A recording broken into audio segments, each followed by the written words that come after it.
Good evening all, নমস্কার। কেমন আছেন সবাই? খুব ভালো আছেন? সাবধানে থাকুন, সতর্ক থাকুন। সিচুয়েশন দিনকে দিন মারাত্মক খারাপ থেকে খারাপ হচ্ছে। আমরা অনেক সময় বলি না, বাড়ি ঘরে বন্ধুরা আড্ডা মারতে সময়, এ তো বত্তর সে বত্তর হতে যা রা হ্যায়। সো ত্রিপুরার সিচুয়েশন বত্তর সে বত্তর। কেমন? খুব সবাই ভালো আছেন। বন্ধুরা যোগ দেওয়া মাত্রই আমার আজকে যেটা নিয়ে কথা বলতে আমার আশা, সেটা নিয়ে কথা বলবো। আচ্ছা, 10:15 বলেছিলাম, 10:15 আসবো বলেছিলাম, আসতে পারেনি, ক্ষমা প্রার্থী। দেখুন, দেশের প্রধানমন্ত্রী আমাদের অ্যাকাউন্টে 15 লক্ষ টাকা দেবে বলে দেননি, তো আমি তো আর কোন হরিদাস বলুন, সাধারণ একটা মানুষ। তো আমি ভাবলাম একটু লেটে আসি।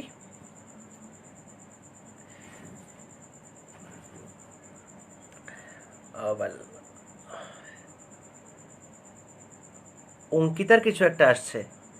অঙ্কিতা কি এলো আমি কি ঠিক বুঝতে পারলাম না। ওকে, থ্যাংক ইউ। আমি আজকে শেষে আমার কথা বলার পর, আজকে আমি যেটা নিয়ে কথা বলবো সেটা নিয়ে কথা বলার পর আজকে লাইভের যে কমেন্টসগুলো, সেগুলো নিয়েও একটু আমার বন্ধুদের সাথে আলোচনা করব। স্বাগত আমার ফেসবুক লাইভে। গুড ইভিনিং, আমার বন্ধুরা যোগ দিয়েছেন। তো যারা এখন দেখতে পাচ্ছেন, আমাকে শুনতে পাচ্ছেন, হোপ আমি অডিয়েবল প্রপারলি, এবং যারা পড়ে দেখবেন তাদের সবাইকে গুড ইভিনিং, নমস্কার। রাত প্রায় প্রায় 10:40 আমি লাইভে আছি। খুব গুরুত্বপূর্ণ অনেকের জন্য না হতে পারে, রাজ্যের জন্য, যারা বিভ্রান্ত হয়েছিলেন এবং যারা বিভ্রান্তকারী, যারা ষড়যন্ত্রের শিকার। আমি ষড়যন্ত্রের শিকার বলবো না, যারা সরি, আজকে গলার অবস্থা খুব বাজে হয়েছে। যারা ইচ্ছাকৃত ষড়যন্ত্রের শিকার, তাদের, যারা ইচ্ছাকৃত ষড়যন্ত্রের শিকার, তাদের ক্ষেত্রে এটা খুব ইম্পর্ট্যান্ট। আজকের আমার এই ফেসবুক লাইভে যে কথাগুলো বলবো সেগুলো শোনা। তথ্য নিয়ে বলছি, কেননা গত দুটো লাইভেও তথ্য নিয়ে বলেছিলাম।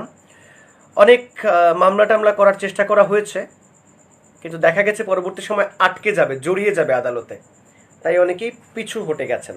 আজকেও যে কথাগুলো বলবো, অনেকেই আবার ভাববেন মামলা টামলা করার চেষ্টা করবেন, আলটিমেটলি নিট রেজাল্ট 0 আসবে, কিছু হবে না। যা বলবো ফ্যাক্ট বলবো, এবং যে কথাগুলো বলবো তার মধ্যে যারা মামলা করবেন ভাবছেন, তা আপনারা নিজেরাই আটকে যাবেন মামলা করার আগেই। কেমন? আচ্ছা, মনে আছে আপনাদের প্রত্যেকের?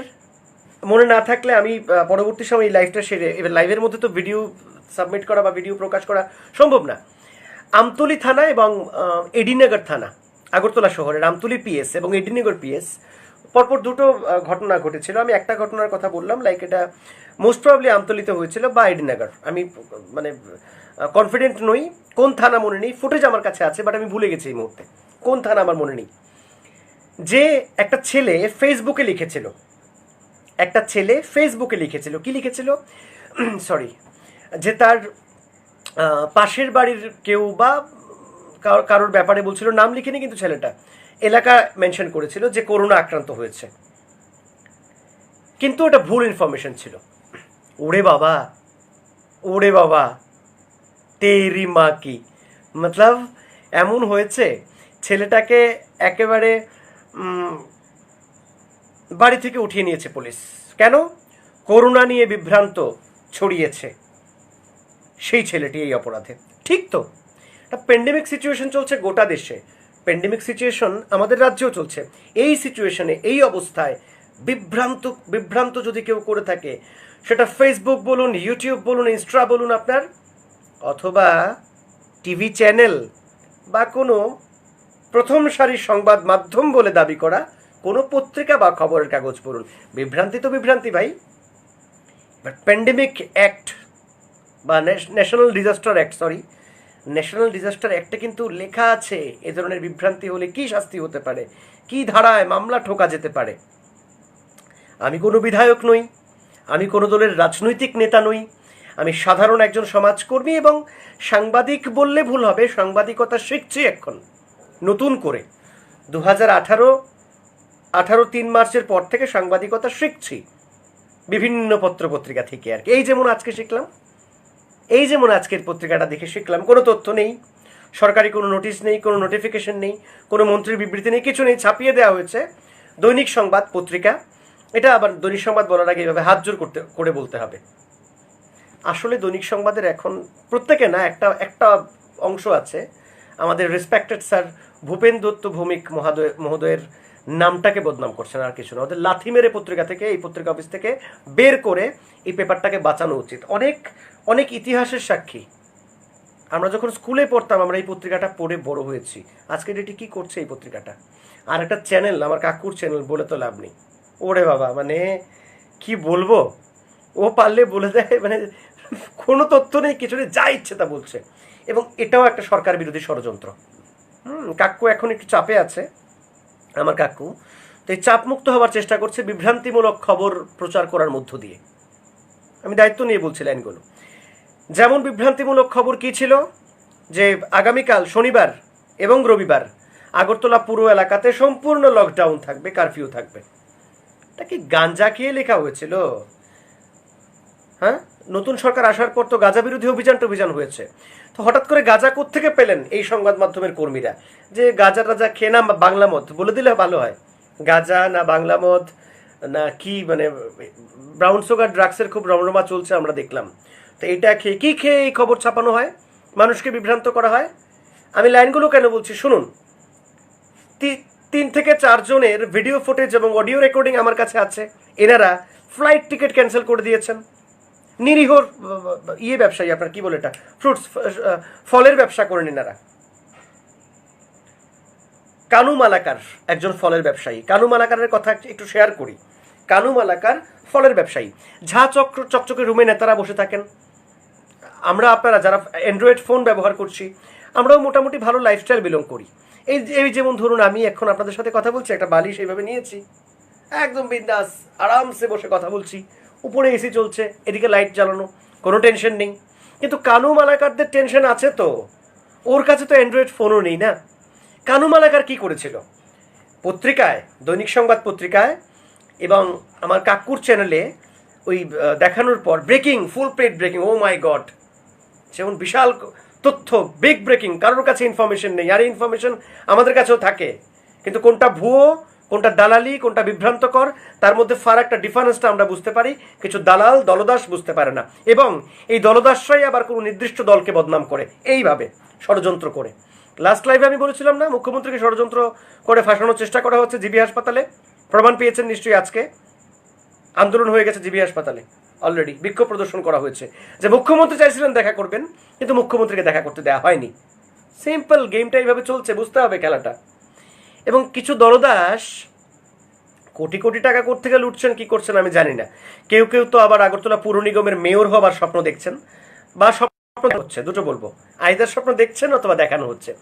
আচ্ছা যাক, এই কানু মালাকারের কথা বলবো। কানু মালাকার কি করেছে? কানুদা আমাদের একজন ব্যবসায়ী, ফল ব্যবসায়ী।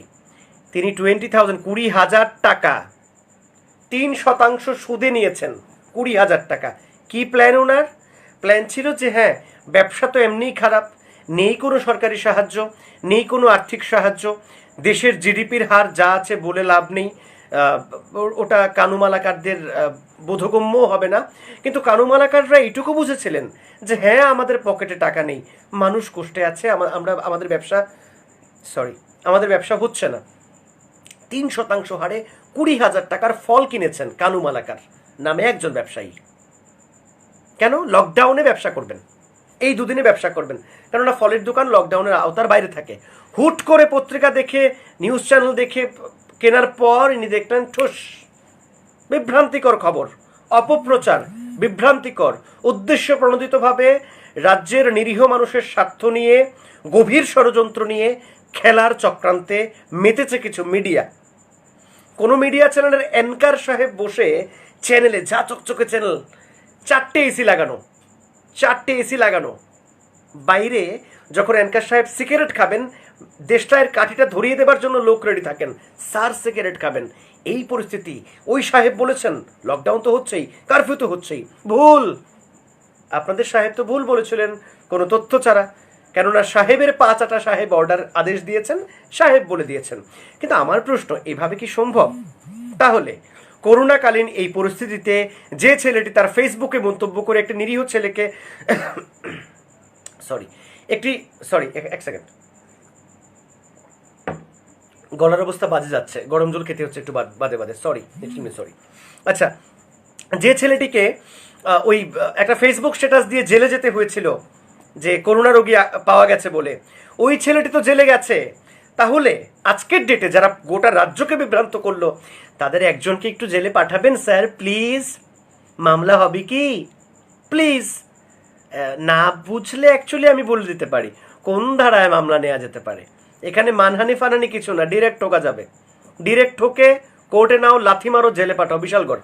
আর রুমটা আমাকে যেখানে পাঠানো হয়েছিল মিথ্যা মামলায়, সেই রুমটা এখনো আছে একদম, এবং সেই রুমে ভালো ভালো মানুষও আছে, সমাদর করার জন্য বসে আছে। পাঠানো হবে কি জানি না।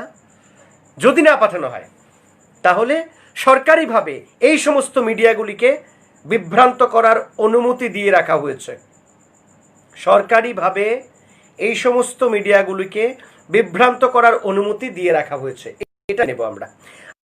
আচ্ছা, ত্রিপুরার সিএমও থেকে, চিফ মিনিস্টার অফিস থেকে বিজ্ঞপ্তি জারি করতে, বিজ্ঞপ্তি ইন দ্য সেন্স ফেসবুকে বা অন্যভাবে জারি করতে বাধ্য করা হয়েছে যে কিছু ভুল বোঝাবুঝির জন্য এই খবরটা প্রচার করা হয়েছে। তাহলে ভুল বোঝাবুঝিটা কার, সরকারের না মিডিয়ার? প্রথম প্রশ্ন। দ্বিতীয় প্রশ্ন, সরকারের তরফে কোনো নোটিফিকেশন ইস্যু হয়নি, কোনো বিবৃতি নেই, এটা আমি দায়িত্ব নিয়ে বলতে পারি। তাহলে তো বলতে হয় কেউ উংলিবাজি করেছেন, পেছনে কাঠি করেছেন। এবারে পেছনে কাঠি করে খবরগুলো ছাপানো হয়েছে, যে সাংবাদিক লিখেছে তাকে দোষ দিয়ে লাভ নেই তো। নিউজ এডিটর যিনি সেটা ছাপিয়েছেন, প্রকাশ করেছেন নির্দিষ্ট সংবাদ মাধ্যমে, একটি পত্রিকা এবং একটি চ্যানেল। খেলাটা কি, খেলাটা আমি জানি কি, এখন বলবো না। আমি দেখি আগে সরকার কি ব্যবস্থা নিক, ব্যবস্থা নেয় কি না, কোনো মামলা টামলা হয় কি না। আদারওয়াইজ কালকে লাইভে এসে, কালকে না, দুদিন সময় দেওয়া দরকার খেলাটা আসার জন্য। দুদিন পরে এসে সব বলে দেবো খেলাটা কি, একদম পুরো পাবলিকলি বলে দেবো। ডিজাস্টার ম্যানেজমেন্ট অ্যাক্টে দ্রুত মামলা নেওয়া হোক, অনেক মানুষের ক্ষতি হয়েছে। ব্যবসায়ীরা আগরতলা পুর নিগমের পুরো এলাকার এই ধরনের লকডাউন ঘোষণা করার পর পত্রিকাগুলো ঘোষণা করে দিয়েছে, পত্রিকাগুলো, হ্যাঁ দুটো পত্রিকা, তিনটে পত্রিকা সরি, একটা বিশ্বের 1 নম্বর সংবাদ মাধ্যম। তো এতে করে সরকারের কোনো সিদ্ধান্ত নেই, মিডিয়া সিদ্ধান্ত নিয়ে নিয়েছে। আরে হোয়াট দ্য, বলবো না বাকি লাইনটা, এটা কীভাবে পসিবল? মিডিয়ার দায়িত্বটা কি? মিডিয়ার দায়িত্ব তো সরকার যেটা বলবে, সরকার যেটা সিদ্ধান্ত, সেটা দায়িত্ব সহকারে প্রকাশ্যে আনা। মিডিয়া দায়িত্ব নিয়ে কিভাবে বলতে পারে সরকার আগামীকাল এটা করবে? আরে গাঞ্জা খেয়ে নিউজ লেখা হয় নাকি? গাঞ্জা খেয়ে নিউজ লেখা হয় না? তো এটা হতে পারে না, এটা হতে পারে না। আর ত্রিপুরার একটা দুর্ভাগ্য, আমরা যারা মিডিয়াতে কাজ করি বা ত্রিপুরার অনেকেই, মিডিয়ার নিউজ এডিটাররা এবং কিছু কিছু সঞ্চালক বা সঞ্চালিকা নিজেদের সেলিব্রিটি ভাবেন। এটা ভুল। মিডিয়াতে কাজ করা কোনো ব্যক্তি কোনো দিন সেলিব্রিটি হয় না। এনারা সেলিব্রিটি বানান এবং সেলিব্রিটিদের প্রমোট করা হয়। মিডিয়ার কোনো ব্যক্তি বা কোনো সঞ্চালক সরকার নিয়ন্ত্রণ করে না, বিরোধী দলকে নিয়ন্ত্রণ করে না। এনারা শুধুমাত্র সরকারের সিদ্ধান্ত এবং বিরোধী দলের সিদ্ধান্ত জনগণের সামনে তুলে ধরে। আরে সে গোড়ায় গলত। মানে অ্যাকচুয়ালি ত্রিপুরার মিডিয়ার সমস্যা কি জানেন? বেশিরভাগ সবাইকে বলবো না, বাট অনেক বেশিরভাগই আগাছা, অঙ্গুটা ছাপ। ফোন করে জিজ্ঞেস করবেন মাস কমিউনিকেশনের ডিগ্রিটা আছে কিনা, মাস কমিউনিকেশন করেছেন কিনা, দেখবেন না ক্লাস 12-এ ছিল 20%, তারপর কোনো রকম 30% বানিয়ে পাস টাস করেছি আর কি। তো এই গরু ছাগলগুলোকে দিয়ে কিছু অংশের মিডিয়া চলছে এখন, বাকি বলে লাভ নেই। এরপর একটা বড় গাড়ি চলে আসে, কোটি কোটি টাকার খেলা হয়, এরপর বলা হয় yes I am the editor, আমি তো আচ্ছা ওই পত্রিকার এডিটার, আমি ওই চ্যানেলের এডিটার। বকলমে এনারা বিভ্রান্ত করছেন। নেতাকে ফোন করে বলেন চেনেন আমাকে, আমি কে, রেকর্ডিং আছে আমার কাছে, চেনেন আমাকে, আমি কে। নেতা তো ঘাবড়ে যান, ওরে বাবা উনি কে, হ্যাঁ আপনি কে, আমি অমুক চ্যানেল থেকে কইতেছি। ওরে বাবা বিশাল ব্যাপার, চ্যানেল থেকে বলা মানে আচ্ছা, মানে উনি এই গ্রহের লোক না, উনি প্লুটো গ্রহের লোক। এটা বিচ্ছিরি কালচার। প্লিজ, আলটিমেটলি কি হয়, বদনামটা আমাদের ইন্ডাস্ট্রির হয়, কষ্ট হয়। আমি তো এই ইন্ডাস্ট্রির সাথে জড়িত একটা খুব সাধারণ মানুষ, কষ্ট হয়, খুব কষ্ট হয় যখন আমি বা আমার মতো অনেক গুণীজন বা আমার মতো অনেক খুব সাধারণ মানুষ বা আমার সিনিয়ররা, শ্রদ্ধার সিনিয়ররা ভালোভাবে যখন কাজটুকু করার চেষ্টা করেন না, এই সমস্ত নোংরা লোকগুলো একদম এই প্রফেশনটাকে বদনাম করে দিচ্ছে। তো আমি আমার প্রফেশনের স্বার্থে আজকে এই ফেসবুক লাইভে এলাম, কথাগুলো বললাম। আমার বিশ্বাস রাজ্য সরকার ব্যবস্থা নেবে। একটা নিরীহ ছেলেকে যদি জেলে পাঠানো হয়ে থাকে প্যান্ডেমিক সিচুয়েশনে বিভ্রান্তিকর তথ্য ছড়ানোর জন্য, তার তার মানে যে তথ্যটা ছড়িয়েছিল তার পোস্টটা শেয়ার হয়েছিল ম্যাক্সিমাম 19 জন শেয়ার করেছিল। আমি রিচেবিলিটি মানে তার যোগ্যতা, সরি বারবার গলাতে ডিস্টার্ব হচ্ছে, পৌঁছ বা গ্রহণযোগ্যতা 2000 মানুষ হতে পারে। কিন্তু আজকে যারা বিভ্রান্তিটা ছড়ালো, ব্যবসায়ীদের লক্ষ লক্ষ টাকা ক্ষতি হলো, ব্যবসায়ীরা মালপত্র কিনে নিল আগে থেকে দুদিনের ব্যবসা হবে বলে, কারণ সব বন্ধ থাকবে, এদের ক্ষতিপূরণ কে দেবে? তো ওদের রিচটা অনেক বেশি ছিল সংবাদ মাধ্যমে যারা এই বিভ্রান্তিটা ছড়িয়েছে। তো এদের বিরুদ্ধে কি ব্যবস্থা নেওয়া হবে? সরকার তো এদের বিরুদ্ধে ব্যবস্থা নিতে হবে, মেসেজ একটা যাক জনসাধারণের কাছে। অন্যথায় নতুবা কিন্তু করোনা নিয়ে ফেসবুকে যে যা খুশি লিখে দেবে। সিরিয়াসলি কিন্তু দুটো দায়িত্ব সরকারকে নিতে হবে। আইজার সরকারকে বলতে হবে যে মিডিয়া ব্রিফিং গভর্নমেন্ট করেছিল, সরকার মিডিয়া ব্রিফিং করেছিল, তারপর মিডিয়া ভুল বলেছে যে দুদিনের লকডাউন। অথবা সরকারকে বলতে হবে সরকার কোনো মিডিয়া ব্রিফিং করেনি, মিডিয়া ইচ্ছাকৃতভাবে সরকারের নামে বদনাম করে ষড়যন্ত্র করে এটা করেছে। দুটো পয়েন্ট নিয়ে কিন্তু কথা বলতে হবে। অথবা নেক্সট আগামীকাল থেকে আমার এই ফেসবুক লাইভ শেষ হবার পর থেকে সবাই লাইভটা ডাউনলোড করে নিন, শেয়ার করে নিন, এটা আদালতে দেখিয়ে দেবেন। লাইভটা ডাউনলোড এন্ড শেয়ার করে দিন, বাকি কপি আমি দেখিয়ে দেব। এখানটায় কিন্তু কথা আসবে যে বিভ্রান্তি বা অপপ্রচার বা ষড়যন্ত্রমূলক অপপ্রচার একটা বড় অংশের মহল যখন করে, প্রভাবশালী মহল মিডিয়ার নাম দিয়ে যখন করে, তখন সেটা ষড়যন্ত্র নয়, অপপ্রচার নয়, বিভ্রান্তি নয়। একটা সাধারণ ছেলে আবেগের বসে এসে কিছু স্ট্যাটাস একটা ফেসবুকে দিলে লাথি মেরে তাকে বিশালগড় পাঠিয়ে দেওয়া হয়। এটাই কি রতনবাবুর আইনের শাসন? That's all. আজকে এইটুকু বলার জন্যই আসা। দেখুন, এবার আপনারা চিন্তা করবেন কোন পত্রিকা টাকা পয়সা দিয়ে আপনারা রাখবেন, কোন চ্যানেল দেখবেন কি না করবেন। ধন্যবাদ, নমস্কার, সবাই ভালো থাকবেন। আচ্ছা, কমেন্টসে যাবো বলছিলাম। ওরে বাবা, অনেকগুলো পারছি না, হ্যাং হয়ে যাবে। এটা গরিবের মোবাইল, অ্যাপেলের মতো দামি মোবাইল কেনার ক্ষমতা আমার নেই। একটা ছিল, ওটা পশ্চিম থানার ওসি সাহেব রেখে দিয়েছেন তদন্তের সাথে, আজও ফিরিয়ে দেননি। আমি জানি না ওনার ওয়াইফকে গিফট করে দিয়েছেন কিনা ফোনটা। যাক, সেটা সময়ে আদালতে জিজ্ঞেস করবো কোথায় গেল আমার ফোনটা, সিসি ক্যামেরার নিচ থেকে। যাক, এখন একটা গরিব মোবাইল, এটা নিয়ে বলে লাভ নেই। চলুন, থ্যাংক ইউ ভেরি মাচ। ভালো লাগলে পোস্টটা লাইভটা শেয়ার করে দেবেন।